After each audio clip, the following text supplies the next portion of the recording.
Yeah, okay. Will you switch the screen there, buddy? Since everybody can hear me now, but they can't see us.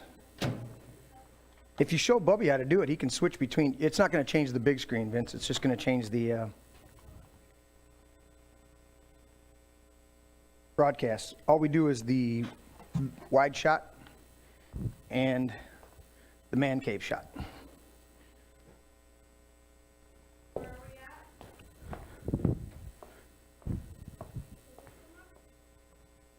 We are.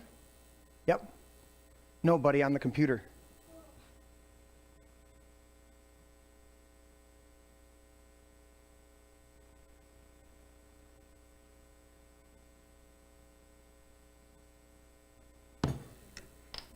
Is the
good? It's good? Think we're ready? Good. I was grabbing stuff off the table. Now I'm walking, breathing.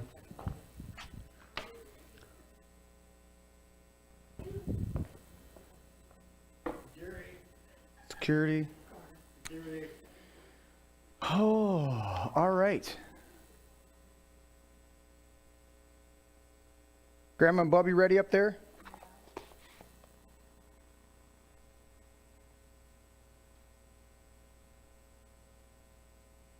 What you got there? You gonna sit on the couch, Tone? You feeling it?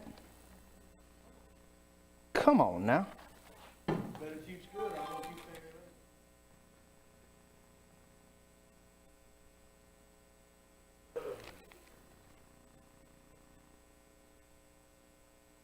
All right. Officially ready to begin. It's been saying now for a few minutes, but we'll deal with it.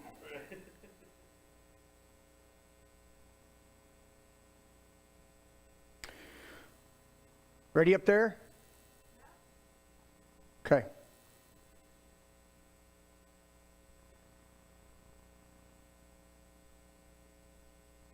Ready? Are you ready? Am I ready? I don't know. Am I ready? Yes. Okay. So, welcome to the service. HFTC, Heartland Fellowship Training Center. Even though we're now in Howell for quite a while, but the H is still the H. What's it matter? Anyways. So we've been talking, I've been teaching on sowing and reaping. And we started out, and we're going to continue to stay on this verse as kind of the foundational verse. Galatians chapter 6, don't be deceived, God cannot be mocked. A man reaps what he sows. The one who sows to his flesh, from the flesh will reap destruction. The man who sows to the Spirit, from the Spirit will reap eternal life. And let us not become weary in doing good, for at a proper time we'll reap a harvest if we do not give up. Therefore, as we have opportunity, let us do good to all people, especially to those who are the family of believers, of the family of God. So, as we've talked about before, the biggest thing to me about sowing and reaping is the soul seed. It's the number one aspect that once you get the concept and the idea of what it means to sow and reap and how that's an absolute eternal law. It's never going to change. We read that out of Genesis chapter 8. Right after the flood. And the Lord proclaimed to Noah, as long as the earth remains, seed time and harvest, day and night, hot and cold, and there's one other one, will never cease. So you're always going to have seed time and harvest no matter what. It's an absolute thing. Sowing and reaping, you're always going to get that. You plant a seed. I was thinking about it this morning about soul seeds, and somebody was texting me about some later on activities today. And one of my typical responses, and Tony knows this for years, and so does Grandma and Vince. Well, one of my typical responses for years is, very good. So somebody will do something, say something like that, and I'll say, very good. Well, I didn't realize for a long time where that came from. It was there, but I didn't realize it. And then I started to realize it. I'm like, Grandpa Soika says that all the time. And then just before he passed away, we had a couple different, it was probably 4 or 5 times that we hung out with him. And on one of these occasions, I asked him, I said, Grandpa, where does that come from? And he told me the story, and I think I've relayed it on one of the broadcasts or whatever. But anyways, it had to do with, there was a storm came through, and one of his buddies, 2 of his buddies, their dad owned a billboard company. And this huge storm came through the UP and blew all of these signs over. Well, if the signs are laying down, he's not making any money. This is many, many years ago. And so they were going to go hunting. They were going to go do things, you know. And he got talked into going and helping put these signs back up.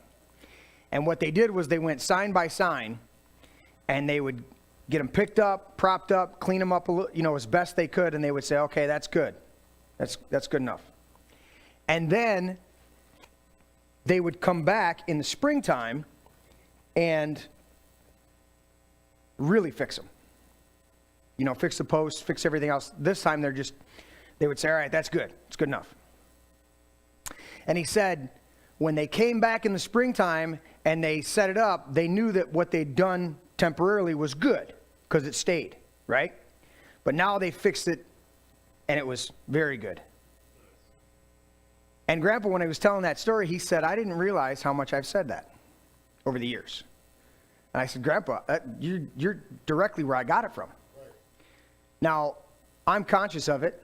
I use it that much more. And my whole point is, Grandpa didn't know he was planting that seed through his actions. He didn't know that he was influencing me in that area, in that level. So much so that when he was 83, 84, he passed away at 84, Mom? Yeah. So he was probably 83 when I'm talking to him about this story, you know, trying to figure out where the origin of this is. And he said, I didn't even realize. But then he told the story and he said, yeah, I see that. And I said, well, all my kids know, all my friends know that when I respond, it's so much so in my phone that if I hit the V, it automatically it gives me the suggested word very, and then I hit the G, and it automatically goes to good. So that's how much I use it. And my point is, that's how simple sowing and reaping can be, and usually is. It's that simple. But it takes a long time. I'm 48 years old. But I've been using that phrase since I was a little kid. And other people have said, yeah, Dad says very good. Or I'll modify it sometimes. I'll say very cool, you know, something like that. But my point is that's a soul seed.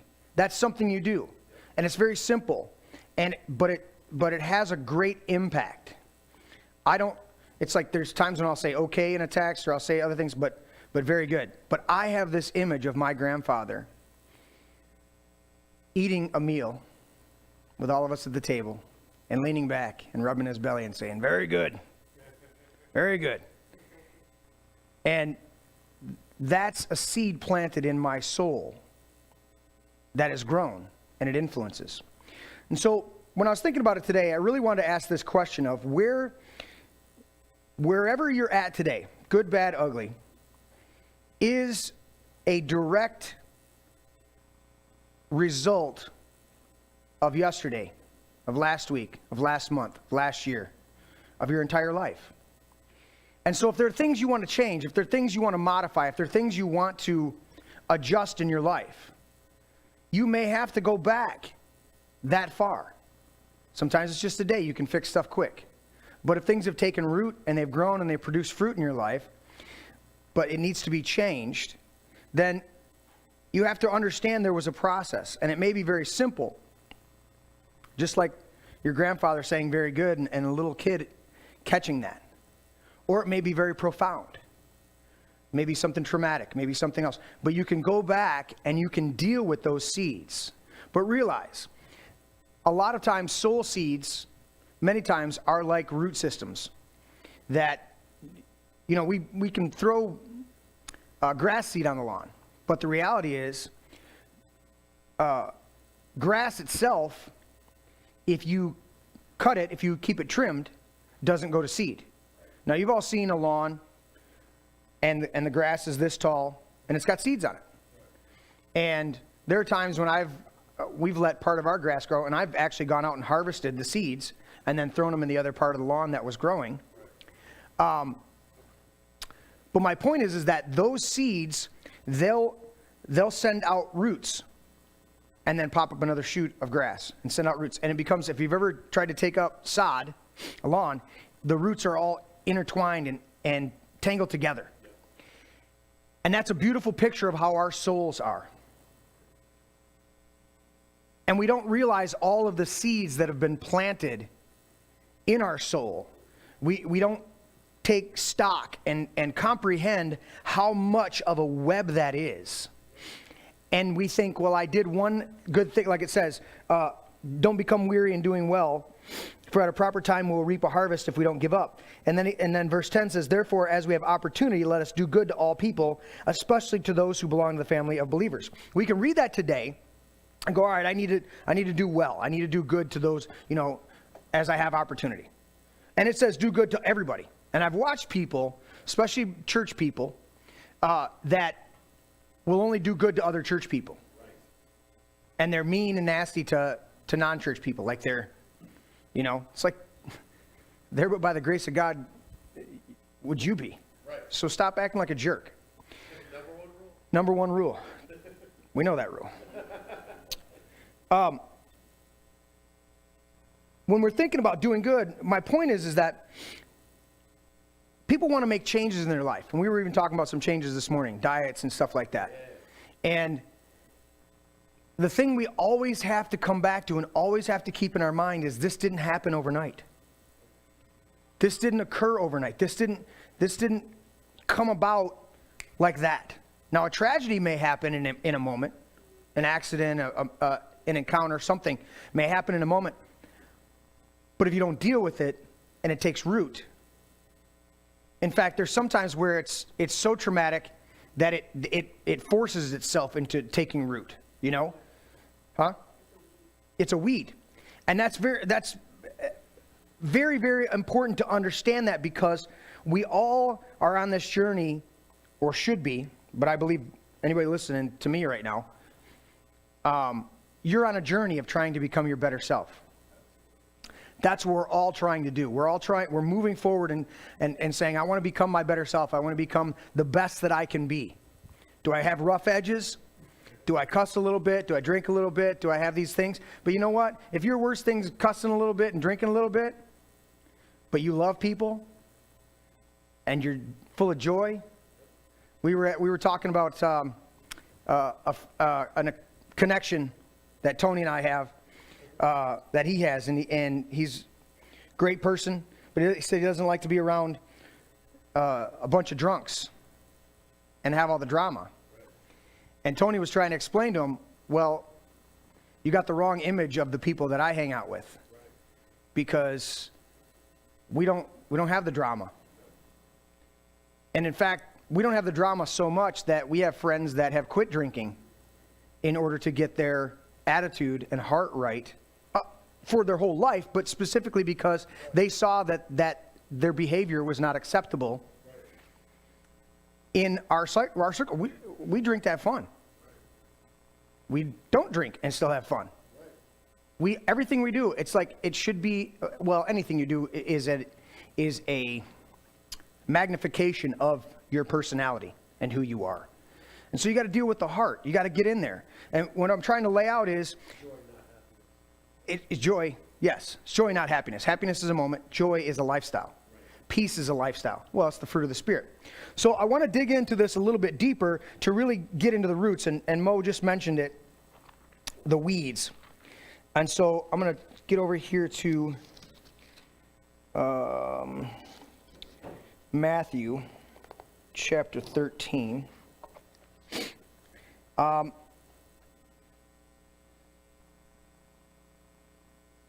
And there's an explanation for this, but we'll read through the beginning part of this, Matthew 13, in verse 24. And Jesus told them another parable. The kingdom of heaven is like a man who sowed good seed in his field. But while everyone was sleeping, his enemy came and sowed weeds among the wheat and went away. When the wheat sprouted and formed heads, then the weeds also appeared. And the owner's servants came to him and said, "Sir, didn't we sow good seed in the field? And where did these weeds come from?" An enemy did this. And the servant asked him, "Do you want us to go and pull them up?" Now here's a key, and we're gonna dive into this whole thing. He says, "No, because while we're pulling up the weeds, you may uproot the wheat with them." So all that root systems are now tied together. He said, "Let them both grow together until the harvest. At that time, I will tell the harvesters, first collect the weeds and tie them into bundles to be burned, and then gather the wheats and bring them into my barn." And we're going to go to the explanation, because later a little while after, they ask him the explanation. But so you've got a situation, and this is one thing that I always point out. In fact, I have a movie script at some point we'll have to get made, but there's a scene in the movie script, because this is so profound to me, that it's a movie about a husband and wife, and the wife gets cancer. And they're wrestling with it. And the title of the movie at this point is Faith in Medicine. And they've got people on the medical side telling them to do certain things, and got people on the faith side telling them to do things, and they're trying to work it out. And the husband's really struggling, and one night he's on the phone with an old college friend, and he's talking to him, and he says, he said, do you plant a garden? He said, you know how to garden? He says, yeah, we plant a garden every year. And he said, and so you go in there on purpose, and you plant your seeds, and you do all your things. And he's like, yep. We do that. And he goes, okay, then where do the weeds come from? If you're planting good seeds on purpose, then where are the weeds coming from? And that's always the question to be asked. Now, in this parable, Jesus specifically says, an enemy did this. Well, I want you to think about, nobody plants weeds on purpose. Maybe some weird person, but by and large, the majority of people don't plant weeds on purpose. But weeds still show up, no matter what you do. Now, in this parable, Jesus says, an enemy did this. So he's pointing out a specific person. We sowed good seeds, but an enemy came in and did this. Now, in planting a garden, generally, I don't have one of my neighbors sneaking over and planting weeds. I don't think you do either, Tony, when you do your little garden. But they're not planting weeds specifically they're not doing anything. Most of the weeds are there, buried dormant in the soil, and then once the soil gets turned and stuff like that, weeds will start to come up. And no matter what you do, here's a big principle to always keep in mind, is no matter what you do, things are going to grow. Things are going to absolutely grow. Even places, I've read about Chernobyl and the nuclear disaster there, and all the stuff's growing there. In fact, they went and planted thousands and thousands of hemp. They spread hemp out there because that absorbs radiation. So what I'm saying is you're not going to stop the growth. So what we've learned over the years, relearned, because this wasn't a mystery, but we had to relearn it because of the process life that we live in society, that if you oversaturate your soil on purpose, then weeds have less of an opportunity to take up the blank spots. So you learn how to companion gardening, where I was listening to a broadcast recently, and I think I shared it with a few people, where they were talking about, they throw all of the seeds in one hole.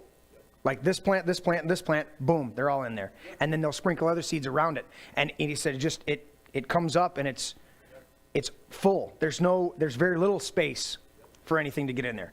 I also have another friend years ago that lived in a little suburb, didn't have much of a yard, but he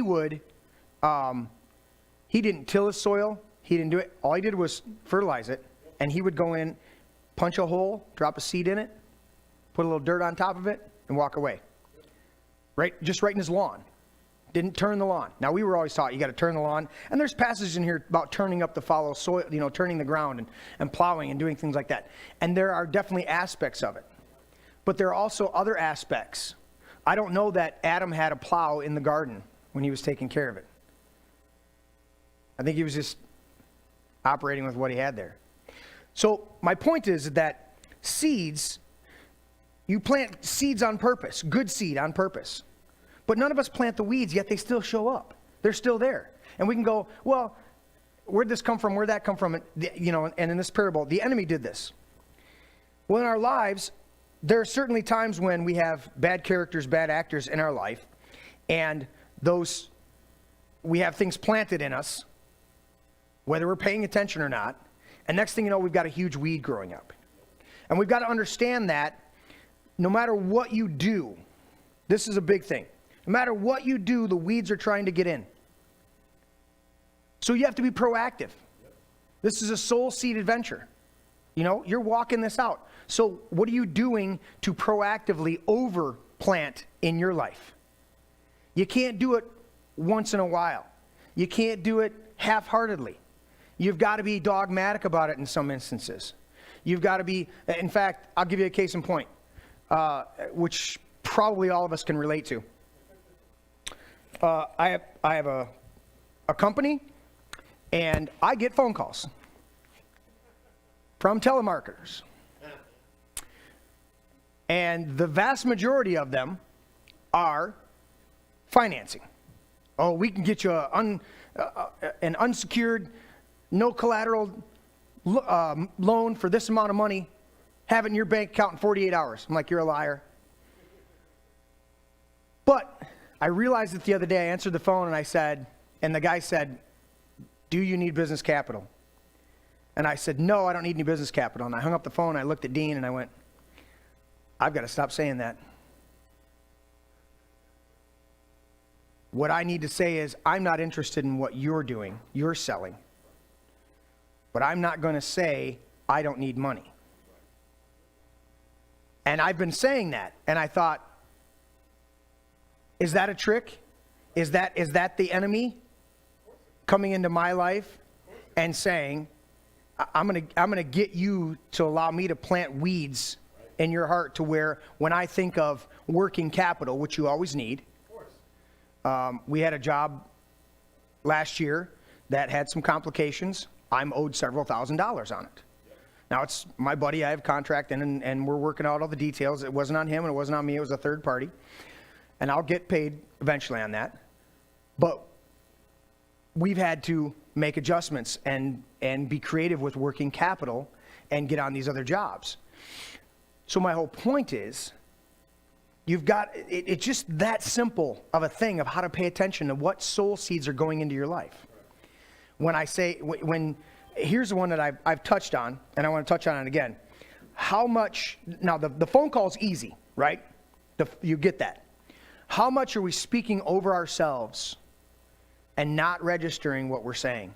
Just like that phone call. I hung up the phone and I went, I'm sowing a weed in my life.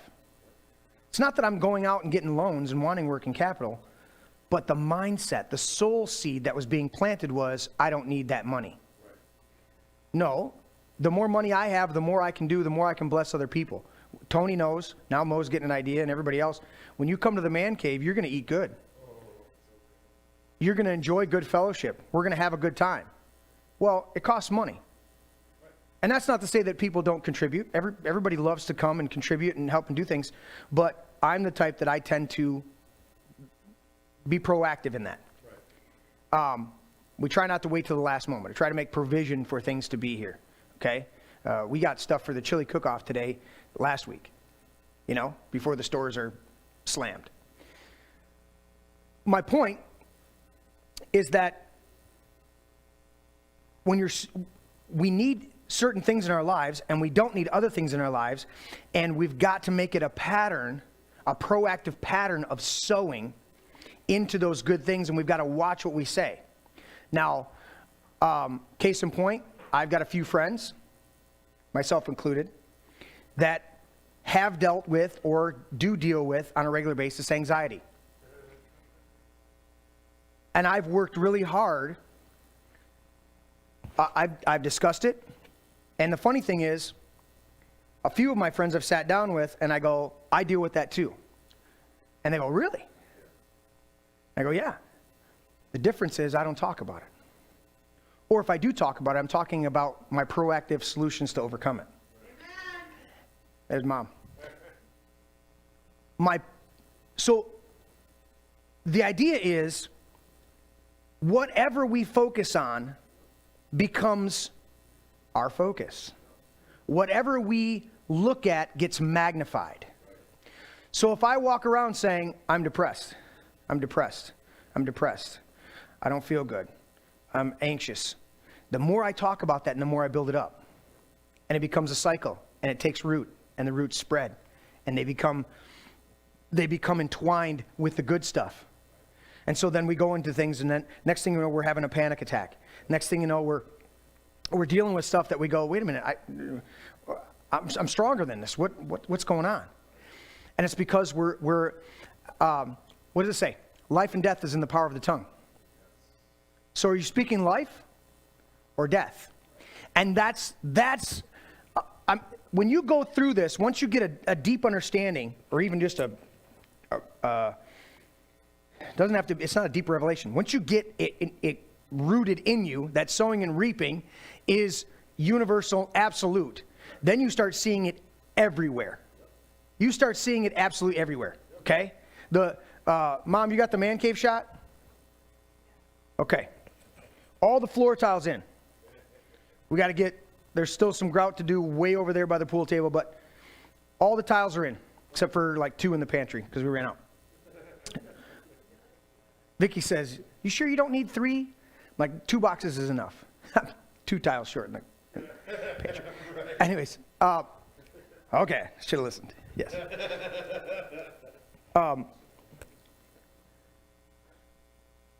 But that was a seed in my soul last year. I said, and I had the discussion. I said, you know what? I'm going to tile the floor. Yep.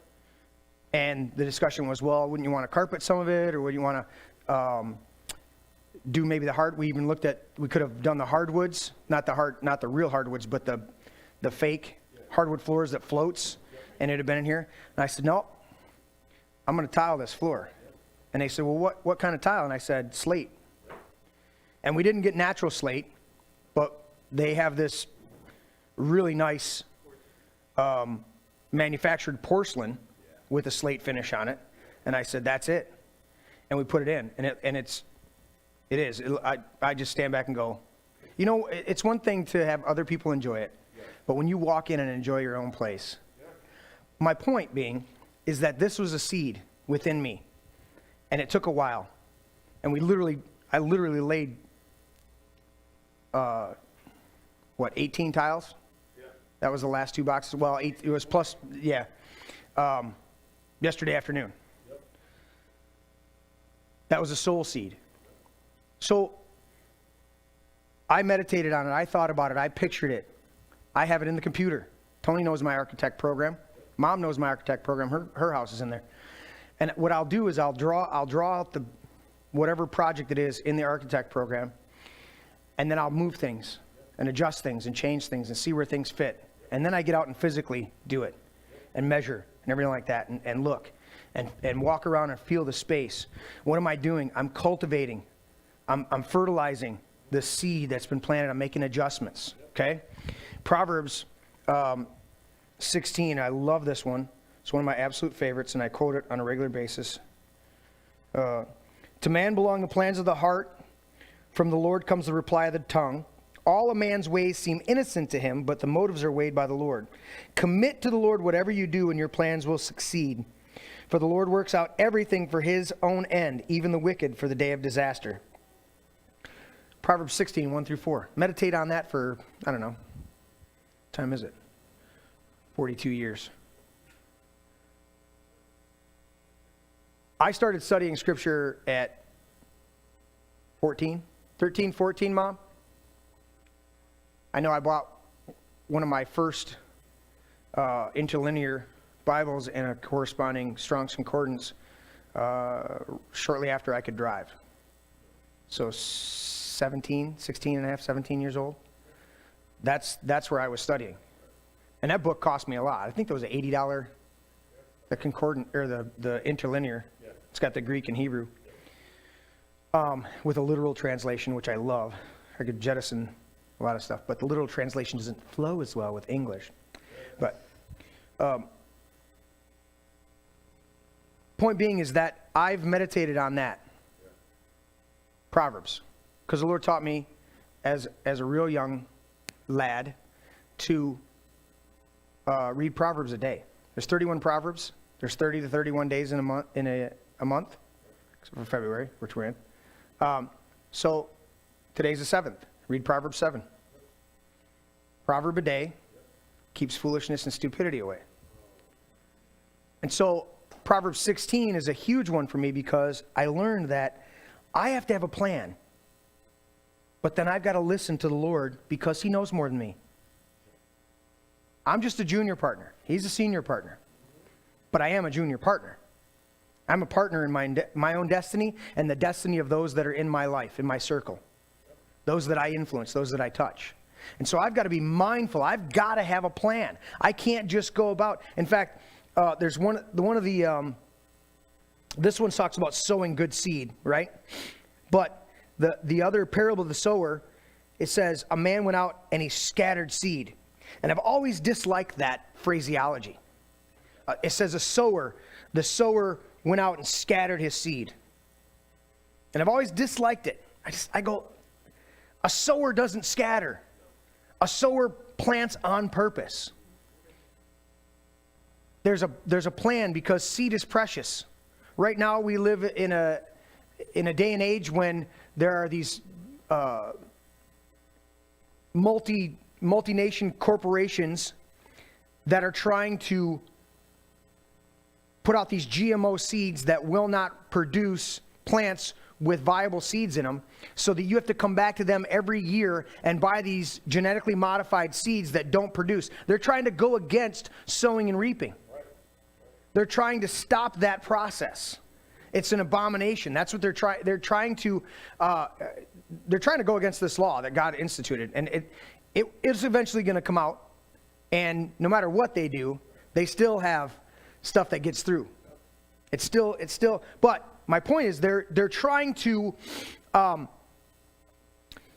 break that cycle so that it's not natural. So in that, you've got companies over here trying to destroy a natural, God-created cycle. You've got people over on the other side that are growing organic and doing things like that. Vince bought, wasn't Wildflowers, I don't know where he went. But he bought Al and Morgan a seed vault bag so that they could plant it, because they have 10 acres now. And so that we want to plant on purpose some wild, I think it was wild vegetables or something like that. I'll have to ask him when he comes back in. Huh? Was it wildflowers? Right. Planting on purpose wildflowers. And that's the type of stuff when you realize I have to have a plan. Because if I don't have a plan, Monsanto will make one for me.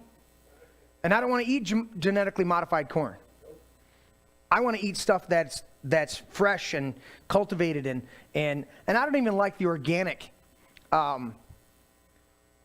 stickers or certifications, because they can cheat on that. They can do a lot of crazy stuff. But if we grow it ourselves, it's pretty much locked up. First ingredient's love. That's what. Okay, Tony.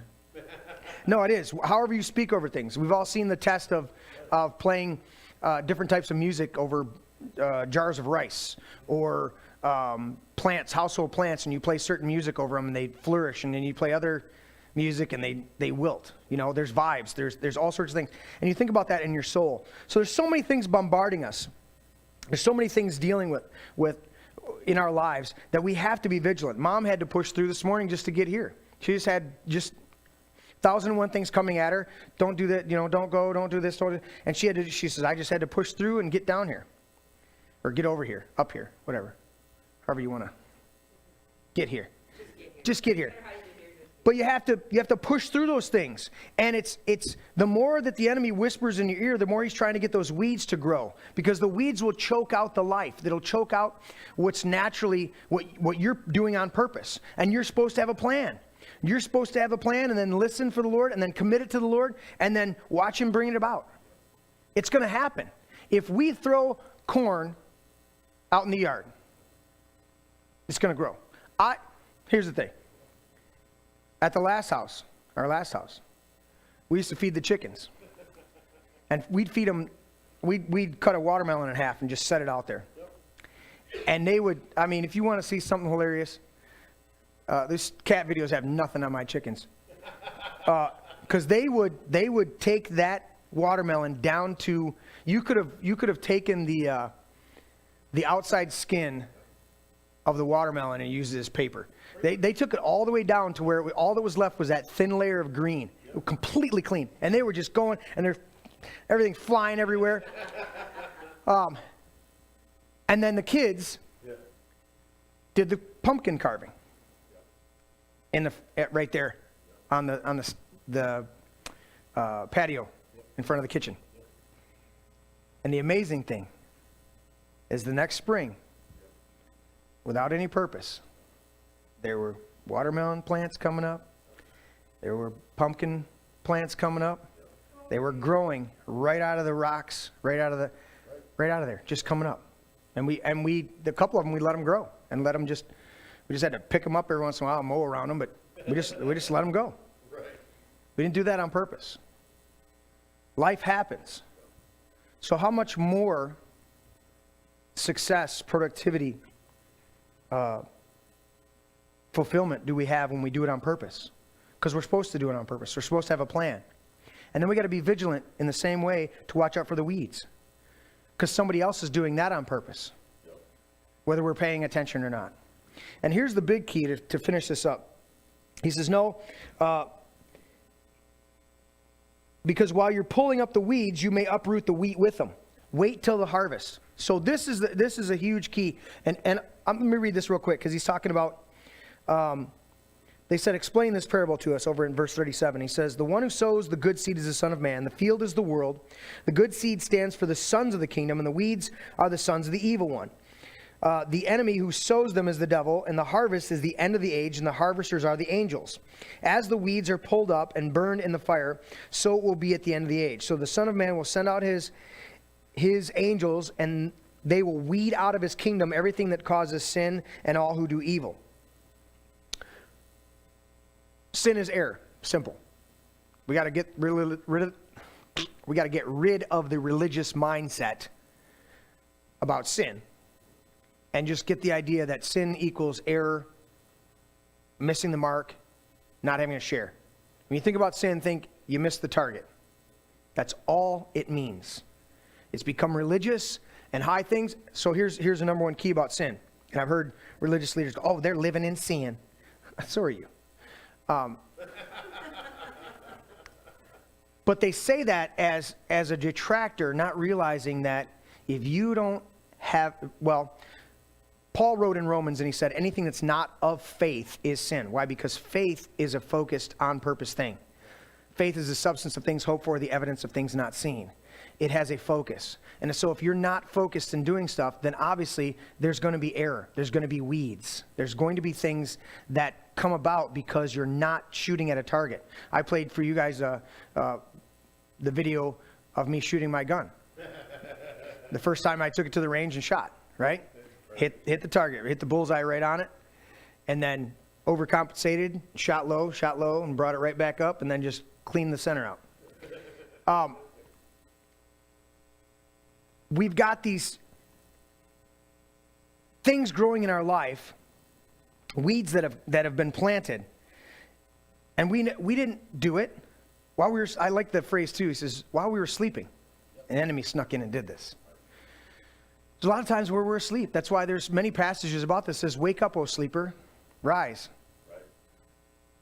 Wake up, because there are things being planted in your life. And then if you look at your life and go, I'm dissatisfied with this area, or I want to change this, I want to change that, I want to become better over here, I want to do this thing over there, do this thing over there, then you've got to realize that you got to be vigilant about this. You got to do it on purpose. And it does take effort. And now here's what I want to finish with, what I just read. When is the proper time to uproot the weeds in your life? Now, certainly this passage is talking about the kingdom of heaven and things like that, but the principle applies. When is the proper time to uproot the weeds in your life? Did you have to say something, Mom? You just grabbing the mic so you can. Okay. When is the proper time to uproot things in your life? That's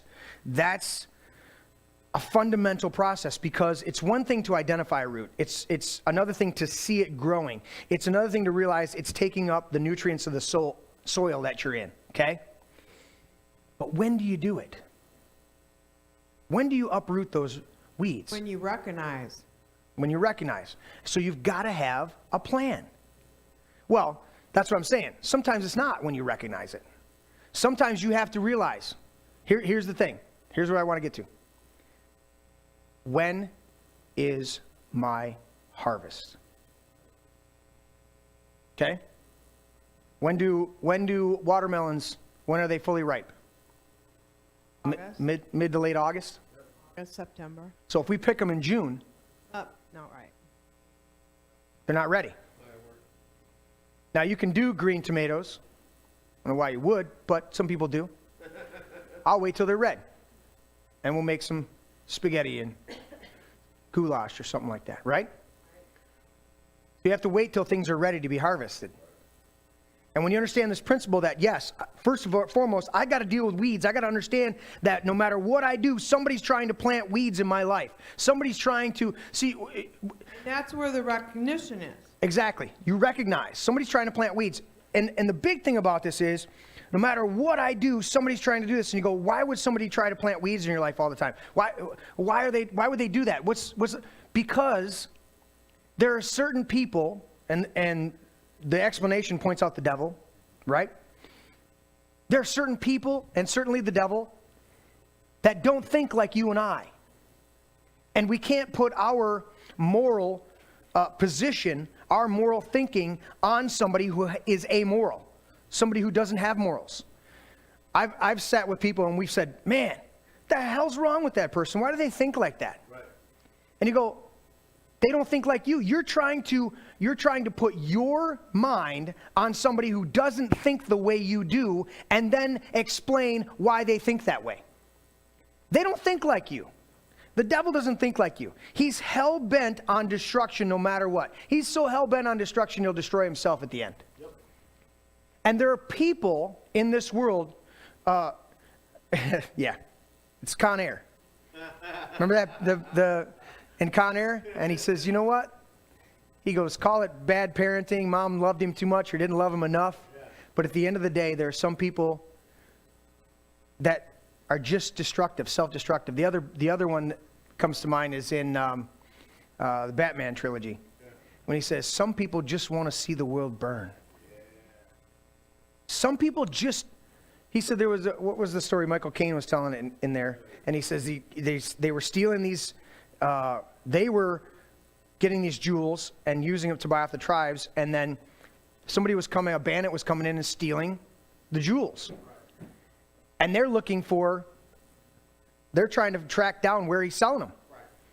And in the story he says, one day we came across a child playing with a ruby the size of a tangerine. And what they realized was the bandit had just been stealing them and throwing them in the woods. And he said, what did you do? He said, we burned the woods down to try and get the bandit. Find them? And he said, what you need to realize is you're trying to rationalize things and put a mindset or an explanation of things. And sometimes the simplest explanation is some people just want to see the world burn. There are some people that just want to destroy things. So we've got to spend less time trying to figure out how the weeds got there, why they're there. And we got to pay more attention to what we're planting on purpose and when is the proper time to uproot them. That's the important things. You got anxiety, you got fear, you got doubt, you got a lack of resources, whatever they may be. You got all this other stuff. Those are weeds. But when's the time to uproot them? I've seen people go off, half-cocked, complain, bitch and moan about all sorts of things. And I know at that moment they can't change it. Now we do Tuesday night rants, right? And I've made the distinction. We're not out there just bitching and complaining. We're venting. Legitimate beef. We're venting. Yep. We're just getting it out because you gotta. You can't bottle it up, right? Right. But we're not. That's not a platform for change. We're not calling out for things to be changed, per se. We're just saying I don't like this, and it's out of my control. But I don't like. So my point is, don't bitch and complain over things that are not ready to be fixed. Not ready to be. Time will come. Not ready to be harvested. Time will come. Because what you'll do is you'll uproot the good stuff that's in your life that it's attached to. But when it does come time for that good stuff to be uprooted, then you do it. There are things that I've wanted to fix and change and do this other stuff. We had the Porsche sitting here for a good year and a half, 2 years. I said, we got to do something about this car. And Vicky and Ty, what are we going to do about the car? What are we going to do about the car? And we thought one of my buddies was going to buy it. And I thought, well, and it just sat here and sat here and sat here. And Al just didn't have time to work on it. And I said, well, we're going to sell it and everything like that. And finally, my excavator comes in here and fixes the driveway, and we're getting ready to he pulled up the sod and the concrete over here so we can put this part on and do all that stuff. And one day he says, what's up with that Porsche? I said, well, my one buddy was going to buy it, but he's, other activities, and I haven't heard from him. He says, well, I'd like to buy it. Did I just go out? Yeah, you just went out. I heard it. Time to change them batteries. Harvest. Get rid of them old ones. See how easy that was? Let's see. Yeah. Oh, yeah. Check, check, check, check, check. Anyways, so there was a right time. There was, well, we need to haul that. There was talk of, well, we could haul it over to Al's and park it and get it out of here. We could do this with it. We could do that with it. We just need to get it out of here. We just need to get it out of here. And I just kept waiting. And then at the right time, there was a harvest. And it was uprooted. It was taken out. I tried for a while. We talked about, there was some equipment back here that my father-in-law had bought when he was years ago. This was his barn. And at a certain point, Mom said, well, we just need to get rid of that stuff while he doesn't want it. Dad's not here. See, put it online, see what we can get for it. Well, I procrastinate. Not putting it online. Not putting it online. Not putting it online. My heating and cooling guy comes in here, and he says, what are you doing with those? All the work that they did in here, I paid for the materials, and they took equipment. Barter for the labor. Ah, Then my awesome. brother-in-law comes in. We had a birthday party here, and he gets to walking around getting the 5-cent tour. And he says, hey, what are you doing with that stuff in the back? No, I said, he went, hey. Hey. Wow. What do you do? And I What said, do you think? and he says, well, how much do you want for it? I says, make me an offer. I don't have a clue. It's obviously worth something to you. Tell me what it is. He made me an offer, came back in a week, picked it up. If Thank I'd have you, thrown that God. stuff online, Thank you, Jesus. it may not have worked out that way. You see what I'm saying? And it would have been extra work. So not all procrastination is good. But being anxious and trying to do things ahead of time, ahead of season, ahead of the harvest, isn't good either. Sometimes waiting things out. Sometimes understanding there's a process going on. And those are just simple examples. And you could say, well, it could have worked out this way. Yeah, it could have. But this is how it worked out. Worked out perfect. My brother-in-law is blessed with equipment. We were blessed with some cash, paid for some tile, right? And a reconnection. And a reconnection. And so Awesome. the point is that we've got to sow on purpose. And it's all about this soul seed. What are you speaking over yourself? Or what are you Over not others. speaking over yourself that you should be? Are you speaking, and I don't want to be cliche and I don't want to be religious, but are you speaking things like I'm healthy, wealthy, and wise? Are you speaking things over yourself that are good and positive? Whatsoever things are good and Pure. true and pure and holy and righteous, and just. think on these things. And whatever you're thinking about will come out of your mouth. Okay? And you can still be somebody like us who has flowery conversations, who has a few too many cuss words now and then. That may be your weeds. But don't get so focused on the weeds that you're trying to uproot them before it's time. I'm doing my best not to cuss up here. But on the podcast last night, I don't. My filter comes off. It's a different format. But I'm still me. Right. I'm still who I am. And you know what? I may cuss, but you're still going to get the same happy, joyful, peaceful person that I am right now. I'm just putting a filter on this morning because there may be some people tuning in that although they can hear me say that I cuss, they can't handle it. And that's fine. That's where you're at. And I understand that. My point is, I bring that up to say, look, people are striving for perfection and they got weeds everywhere. They're trying to plant this one good seed of doing this thing. And missing that the whole, that All this other garbage is in your life. And what do the weeds do? In the other parable, They choke it out. they choke out. When a seed goes in among the weeds, it gets choked out. It pulls the life out of it. And we don't know what the ratio of weeds to wheat was in here, okay?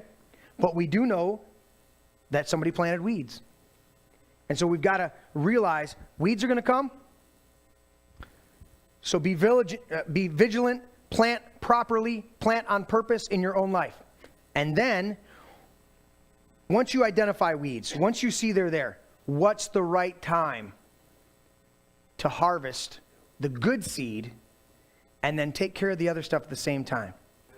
Because if you do it right, here's a key. What's it say?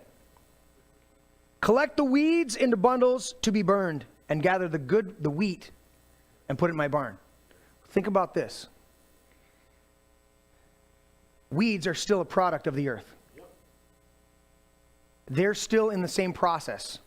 They're just not profitable for you, which is amazing, because people spend millions of dollars every year collectively to get rid of dandelions. Yet dandelions Yeah. are one of the most phenomenal, next to hemp and a couple other things. They're a superfood, but they're bitter. So you're going to get a bitter taste, right? But it's a superfood. We could go through it. There's tea, there's salads, there's all sorts of things you can do. You can make butter. We lost Oh, did we lose it? Somebody's Bluetooth just kicked on. Anyways. Now, somebody's Bluetooth audio just tried to connect to it. Anyways. Yeah. Just switch back on the receiver. Switch back to video 1. Right on the front of it. Anyways, my point. Back where you were standing, Ma. Vince is coming up. Or he's got the remote. Just switch it to video 1.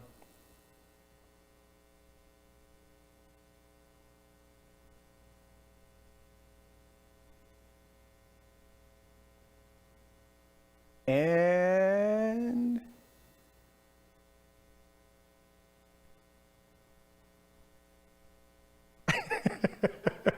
it'll go. There it is. Now this is my brain. Yeah. Now we want video 1. Wait, no, not on your end, Ma. Over here on the receiver. All right, not that. Rock and roll, man, rock and roll. Now we're gonna get a copyright strike for. You mean they could figure out that song in 4 notes? Oh, they've got all sorts of crap. Anyways, okay, I'll finish up. If you do it correctly, if you harvest the weeds at the right time, if you do it right, because it's still a process of nature, soul seeds. Think about it in the natural, and then we'll apply it internally. If I wait because my roots are entangled with weeds, my good seed and my weeds are entangled, and if I wait and I harvest at the right time, when the wheat's ready, not the weeds, but what's entangled with it. So this is a little deep. You got to realize, look, I got some weeds in my life, but they're entangled with this other stuff. So I've got to wait a little while in order for my good stuff to be ready to harvest. When I harvest that, then I can deal with the weeds. I can take care of it, okay? You can pull. I've had people work for me for years, doing construction, doing other things. And invariably, you're going to come across situations where you have to correct behavior, have to correct attitudes. There we go. Now do the play out again. Well, you can get the background. But you have to correct people. And what I tend to do, try to always do, is wait for, I'll see a behavior, see an attitude, see a thing, but I'll wait for the moment of manifestation. I don't just pull people aside and blow up at them. I wait for that moment when the opportunity comes up, and then I go back and I go, this incident, this incident, this incident, and this incident. So in that way, I'm opportunistic. I'm waiting for that opportunity. Because if somebody has a pattern that you want to correct, it'll be good. Now, why do I do that? Because in that moment, it is a real life example. It's a real life, it's right, they just did that thing. We got to address this right now because you just did it. There's no denying that it just happened. But here's the other thing. I don't want to take all of the good that that person does, all the other work that they do, and destroy that by ripping up this weed when it's not ready to be ripped up. So I wait for that weed to pop its head up and go, okay, now it's time to harvest this one. Now we can deal with it. Now I can give them praise and build them up for all the things that they do well, but they know in this moment that there was a situation that's going to be addressed. And that's how you've got to look at these situations if you want to be successful at it is, look, there's a proper time to harvest things. And if I wait and I uproot the weeds if I uproot the weeds at the right time during the harvest, here's the thing. This is what I was getting to. You can bundle them up and heat your house. They said bundle them up. Well, so we think weeds, they're all rotten. No, take weeds and mulch them up and throw them back as fertilizer. Yeah, well, there'll be some seeds in there and they'll take root, but they were going to take root anyways. Right. Mulch up those weeds, throw them on top of your garden, and they'll fertilize the garden. Yep. Well, more weeds will grow. Yeah, they were going to do that anyways. Right. Trust me, an enemy's coming to do that. Right. So, might as well get the maximum benefit. If you let those weeds grow up along with the wheat and then put them all in bundles, that's fuel for the fire. So think about it in your soul. How many lessons have we learned the hard way? If we recognize that we can learn lessons the hard way, but we learned the lesson, right. Guess what that is? That's bundles of weeds on your fire. That's something to think about. So today, dealing with your soul seeds. Plan on purpose. You got to have a plan. What's your plan? Where's your goal? Where you're headed? Don't be goofy and religious about it. Just get your crap together. You know what I want to say. Get your crap together and come up with a plan. This is my plan. And stop trying to be perfect on the way there. You're not going to ever be perfect. Amen. Even if you were perfect, you're only perfect in one area.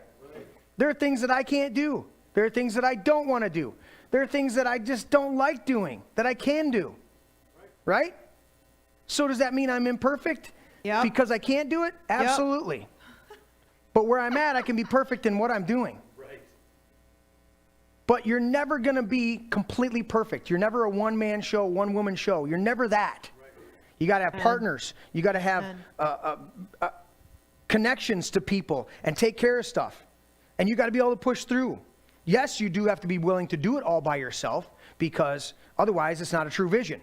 If it's a true vision, if it's a true goal, it's a true plan, then you have to be willing to go alone. But what's amazing is when you make that decision, I'll do this all by myself if nobody else comes along and helps me, and you still have the right attitude about it. Right. You still have the right heart, motive of, you don't just go, well, since bitch won't come with me, I'll just do it by myself. No, that's the wrong, no. Right. When you go, you know what? This is what I'm going to do. And whether anybody helps me or not, I'm going to do it.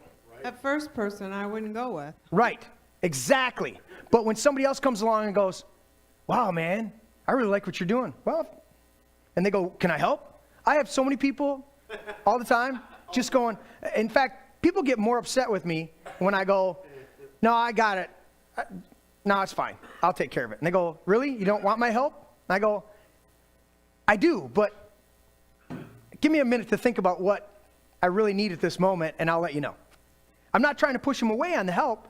Just sometimes when you get it so locked in your mind that you're going to do it, you get singularly focused on just doing it yourself. Right.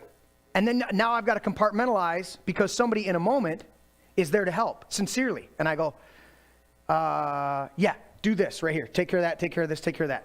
And then I'm also conscious of, am I overburdening this person? Did I just give them too much? Right.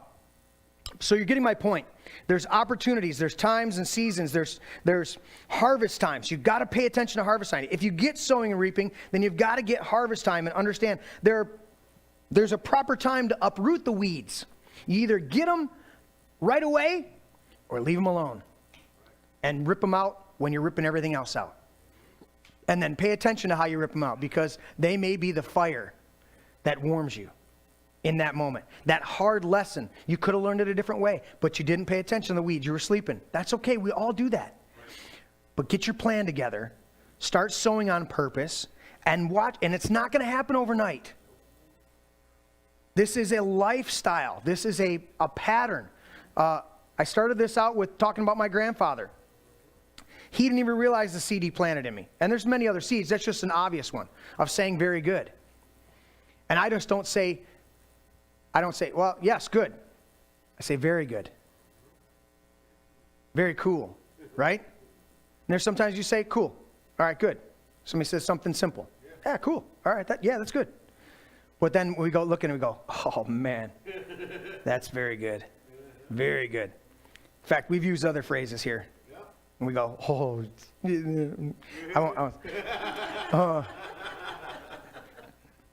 yeah, that's pretty freaking cool. I'll keep it clean. I'm keeping it clean. I'm doing a good job. And we have to do that. There's times when you have to put the filters on. And think about that for yourself. If we can go into a daycare and not cuss, then you can go into your own heart and not complain and invite doubt and fear and anxiety and all these other things. You're tending your seeds. When anxiety comes, and it will, how do you deal with it? Confess my anxiety. I trust you, Lord, to take care of things. Confession. Lord, I confess my anxiety. I confess that I have anxiety. That's simple. Acknowledge it. Give it to him. You acknowledge it. It says if we confess our faults, he's faithful and just to cleanse us from all unrighteousness. Well, I just confessed. It's a fault. It's for some reason. Now, anxiety and fear have a good thing to them, just like the weeds have. There can be a good thing. There's definitely a good thing.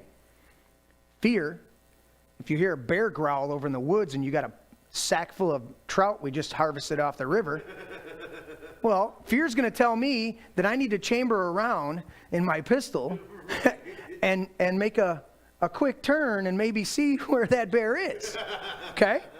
Because he's coming for lunch, and I'm the lunch. So you got to think about that stuff.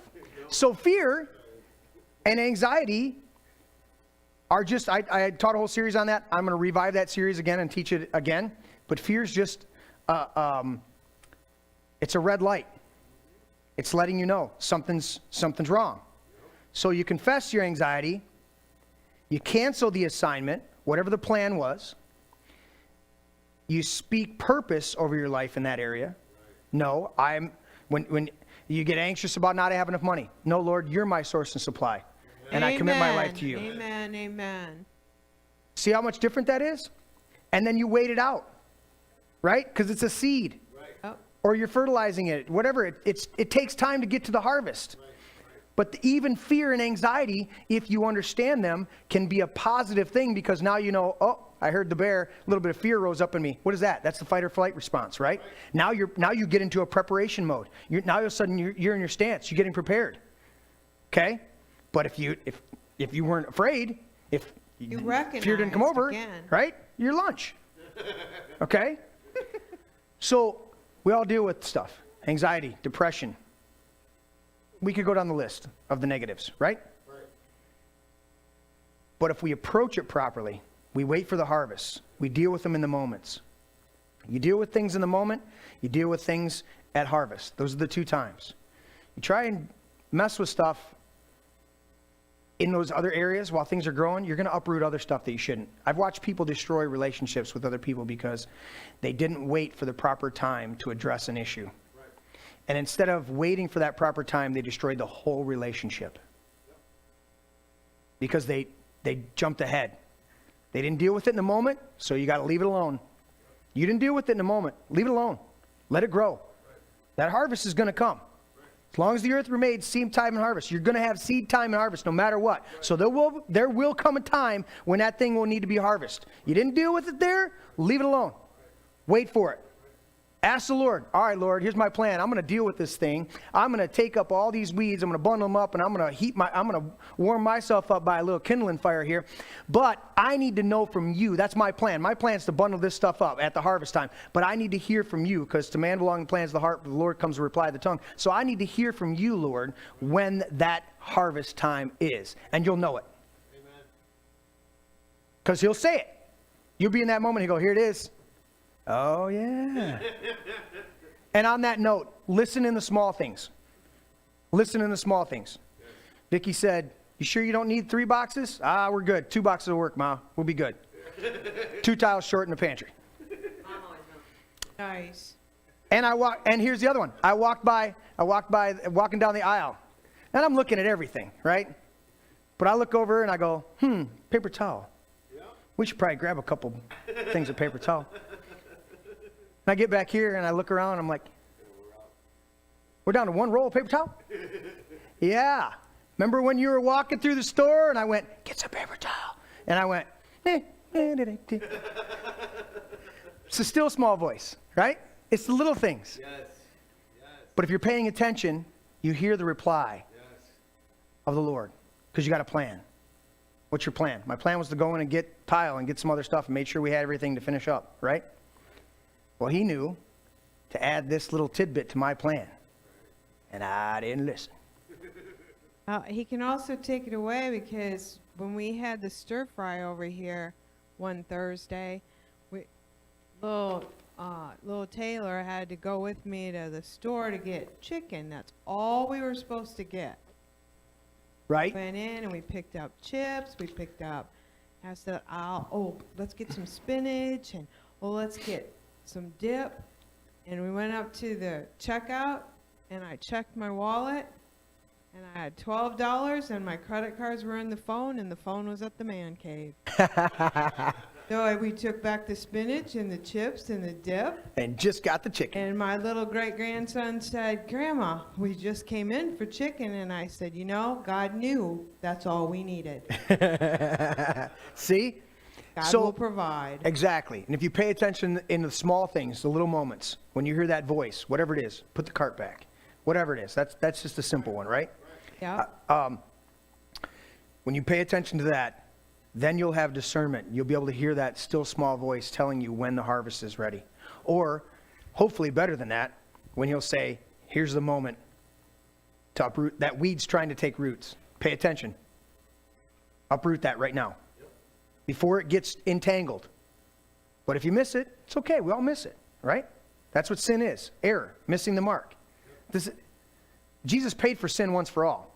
I get so tired of that. I've taught so many messages on sin, and I'm going to do it again. There's a plethora of them on YouTube archives until they take us off for being militant people who like freedom. But I taught on sin, and I get so annoyed at preachers who go, sin, you got sin in your life, you got sin in it. I'm like, dude, first of all, Jesus paid for sin once for all. Paid for it. It's paid for. And no matter what you do, you're going to have error. You're going to miss the mark. That's why we go to the shooting range to practice, because we're going to miss, right? You're going to have moments where you miss it. So you go and you practice because you know you're going to miss it, right? I look forward to the guys who miss it. You know why? Because they didn't score on me. I go, and they shoot wide, and I go, I must have intimidated you enough to where you, no, they just. Really? Yeah. And then other guys will be like, well, I was shooting over here, but it came off the stick wrong and went over here. I go, I know. That's the only reason you scored. If you'd have shot where you were thinking you were going to shoot, I'd have got it because I was there. Right. But it came off your stick a way you didn't expect it to, and it beat me because I'm looking at you and judging in that moment by your body. I know where it is. Right.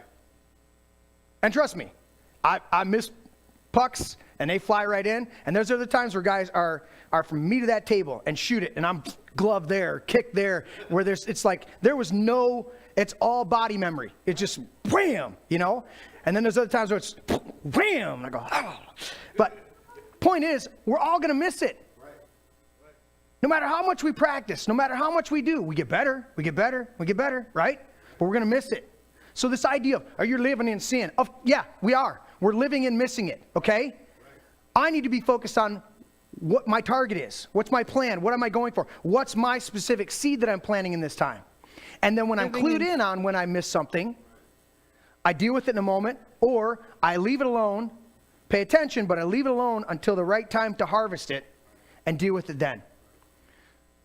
If we operate like this, you'll find, if this is new to you, or it's a refresher, you'll find that you're moving into a greater and greater success and fulfillment on a daily basis. You'll just start getting into a cycle, a good cycle of moving into it.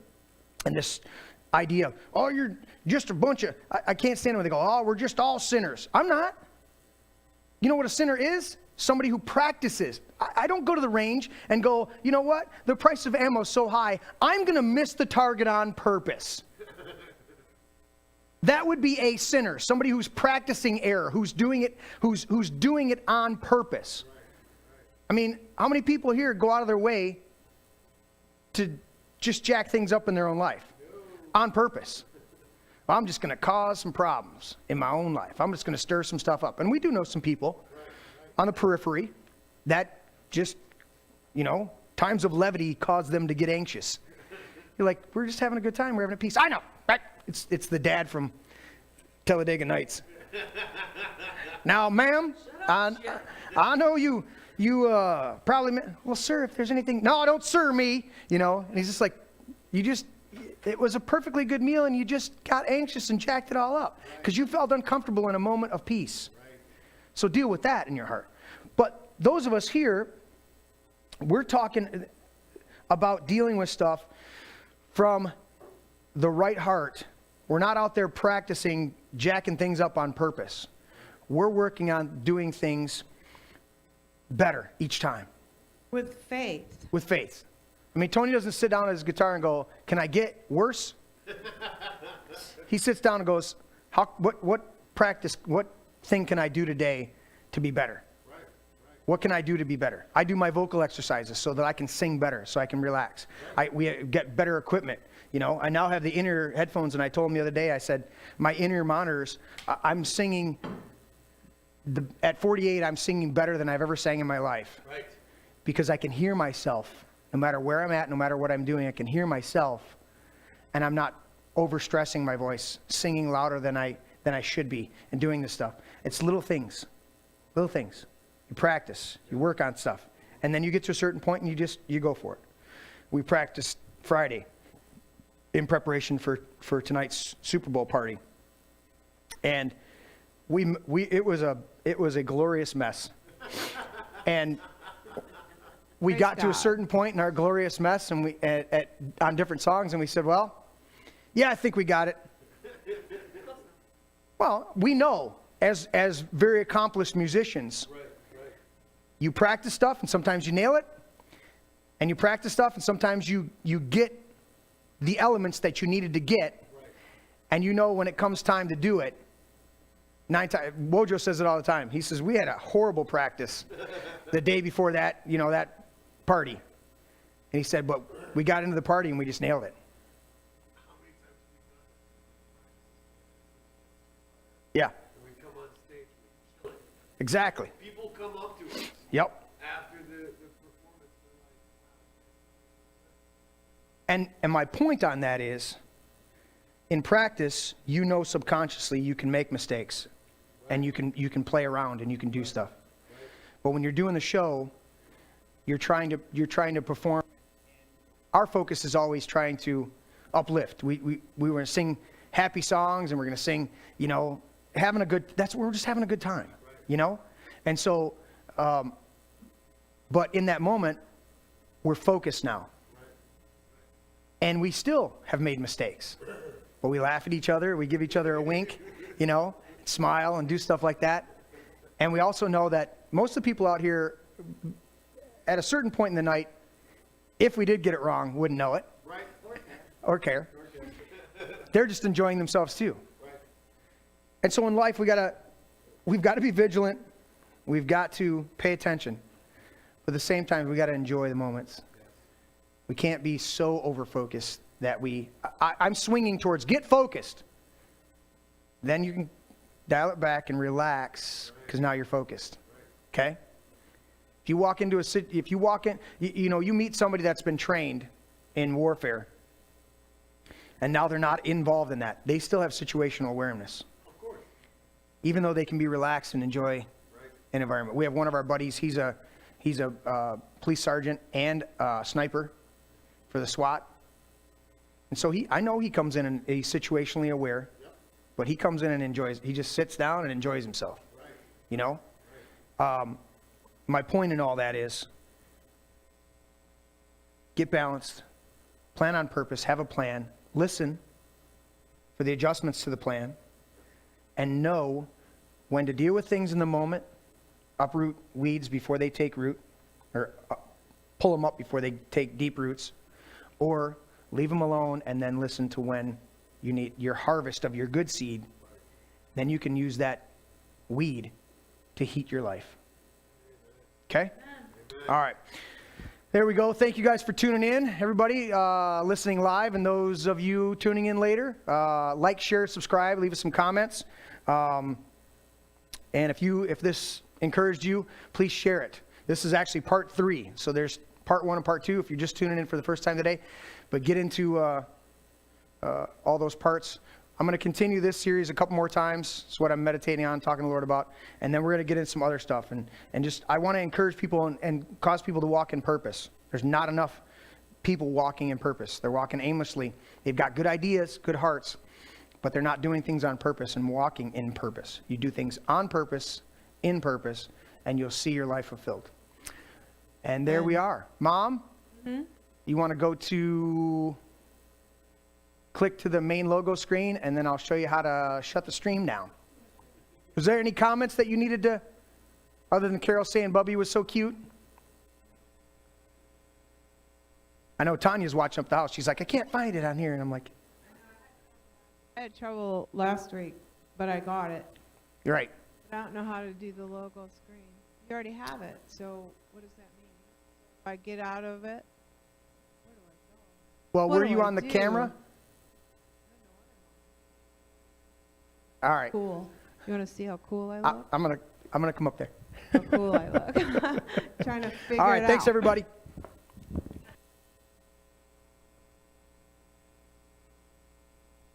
And just put me on it at the last.